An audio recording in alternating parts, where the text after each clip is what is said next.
through the eyes of someone with social anxiety disorder, also known as SAD.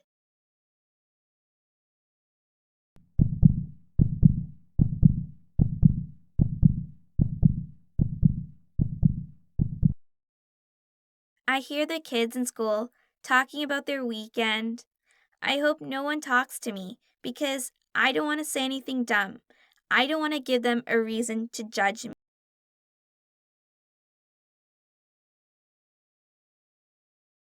They don't realize how much I wish I could be like them, to have confidence, to not worry about what others think about me.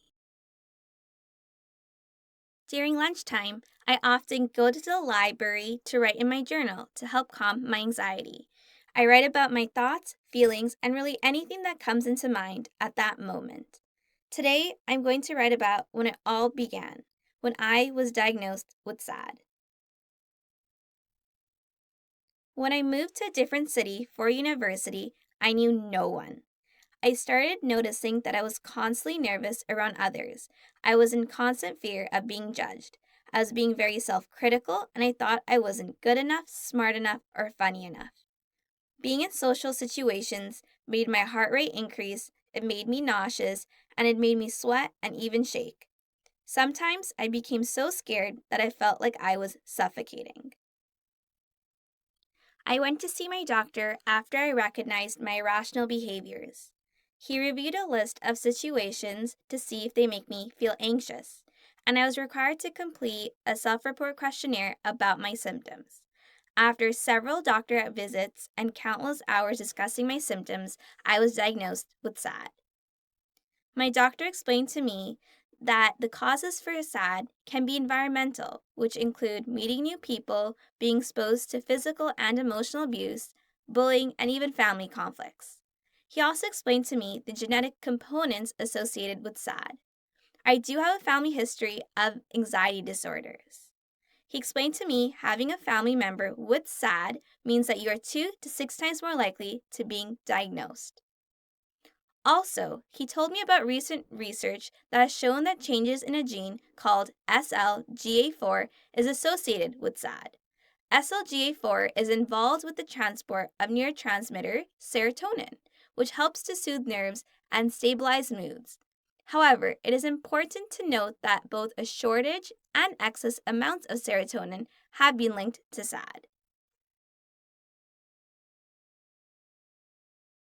Today in class, we'll be learning about social anxiety disorder, SAD, which is something that I already know a lot about. What are the brain mechanisms and possible treatment options for social anxiety disorder? Oh no, he's asking me a question. Social anxiety disorder is caused by hyperactivity in the area of the brain called the amygdala. The amygdala controls the body's fight and flight response to respond to perceived threats. When the amygdala is stimulated, it triggers anxiety symptoms. When individuals experience a lot of anxiety, the frontal part of their brain, known as the prefrontal cortex, is able to assess the perceived threatening situation rationally and calm the anxious reactions by sending signals to the amygdala. But people who have SAD have a prefrontal cortex that increases the activity of the amygdala instead, which leads to excessive anxious feelings. They have a fear of other people's reactions that their brains interprets social interactions as legitimate threats, and no amount of rational reflection can completely soothe their fears. There are many treatment options currently available to those with SAD. They include anti-anxiety medication, cognitive behavior therapy, and acceptance and commitment therapy. Therapy is considered to be one of the most effective treatment options as it focuses on identifying individuals' thought patterns and helping them to develop skills to deal with their troubling thoughts. Many of my loved ones have been asking me how they can help me with my social anxiety disorder. So today I decided to do some research. Here is what I found.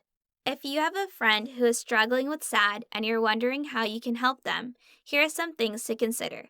Try to be patient, avoid criticism, be a good listener, Encourage them not to avoid social situations and educate yourself about the disorder.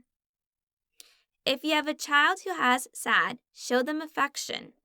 Avoid criticism and being over controlling. Avoid stepping into social situations to make your child feel more comfortable because they have to learn how to cope with these situations by themselves.